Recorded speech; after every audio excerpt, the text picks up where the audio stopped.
यह बात उस समय की है जब श्री कृष्ण वृंदावन छोड़कर मथुरा जा चुके थे।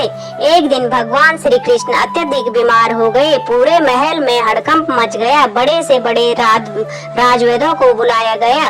कीमती से कीमती जड़ी बूटियां दी गई, लेकिन कृष्ण का बुखार और उनका दर्द कम होने का नाम नहीं ले रहा था। माता देवकी, रुक्मणी और सत्यभामा सभी बहुत चिंतित थी। तभी देवऋषि नारद का आगमन हुआ। श्री कृष्ण की हालत देखकर नारद जी ने व्याकुल होकर पूछा, प्रभु आप तो पूरी सृष्टि के संकट हरने वाले हैं, फिर आपको यह कैसा कष्ट, इसका क्या उपाय है? कृष्ण ने बहुत ही कमजोर आवाज में कहा, नारद मेरे इस बीमारी का सिर्फ एक ही इलाज है। अगर मेरा कोई सच्चा भक्त अपने पैरों की धूल मुझे लाकर दे दे और मैं उसे अपने मस्तिष्क पर लगा दूं तो मेरा यह भयानक दर्द ठीक हो जाएगा। यह सुनते ही महल में सन्नाटा पसर गया। माता देवकी और रुक्मणी पीछे हट गए। वे सोचने लगी, श्री कृष्ण साक्षात भगवान नारायण हैं। यदि कोई इंसान या उनकी पत्नी अपने पैरों की धूल भगवान के सिर पर लगाएंगी तो उन्हें घोर नरक का भागी बनना पड़ेगा। नरक के इसी डर से कोई भी अपनी चरण धूलि देने को तैयार नहीं हुआ। नारद जी ने द्वारका के अन्य रानियों और मंत्रियों से पूछा, पर सबने पाप और नरक के डर से मना कर दिया। कृष्ण का दर्द बढ़ता जा रहा था।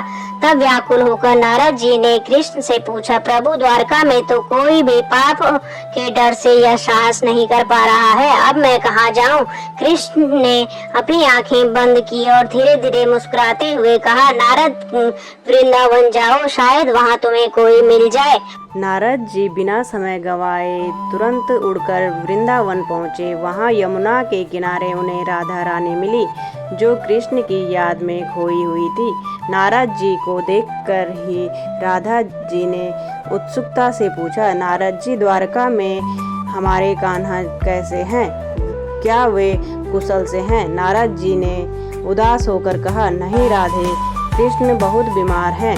वे असहनीय दर्द में हैं और उनका इलाज सिर्फ एक ही चीज है, उन्हें किसी परम भक्त के पैरों की धूल लेकर द्वारका में नरक के डर से किसी ने अपने चरण धूलि नहीं दी।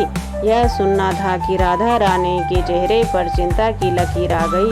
उन्होंने बिना एक पल सोचे तुरंत अपने पैरों के नीचे की मिट्टी उठाई और एक कपड़े में बांधकर नारद जी को सौंप दी। नारद जी यह देखकर स्तब्ध रह गए। उन्होंने राधा जी को टोकते हुए कहा, राधे क्या आप यह कर रही हैं? आपको पता भी है कि भगवान के शीश पर अपने पैरों की धूल लगाने का परिणाम क्या होगा? आपको इसके लिए जन्मों जन्मों तक घोर नरक की यातनाएं सहनी पड़ेगी। क्या आप नरक की डर से आपको नरक का डर नहीं है? राधा जी आंखों में आंसू बहने लगे, लेकिन उनके चेहरे पर एक अद्भुत दृढ़ता थी।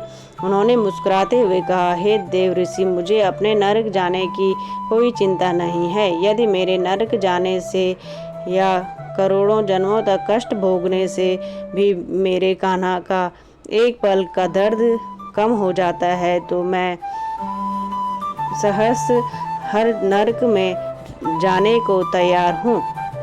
मेरे लिए कान्हा का स्वास्थ्य और उनकी खुशी सबसे ऊपर है। मेरा अपना उद्धार या मेरा डर नहीं है। नारद जी राधा रानी के इस निस्वार्थ प्रेम को देखकर पूरी तरह भावुक हो गए। वे तुरंत वह चरण धूलि लेकर द्वारका लौटे और जैसे ही उसे कृष्ण के मस्तक पर लगाया, कृष्ण तुरंत ठीक होकर उठ बैठे। कृष्ण के चेहरे पर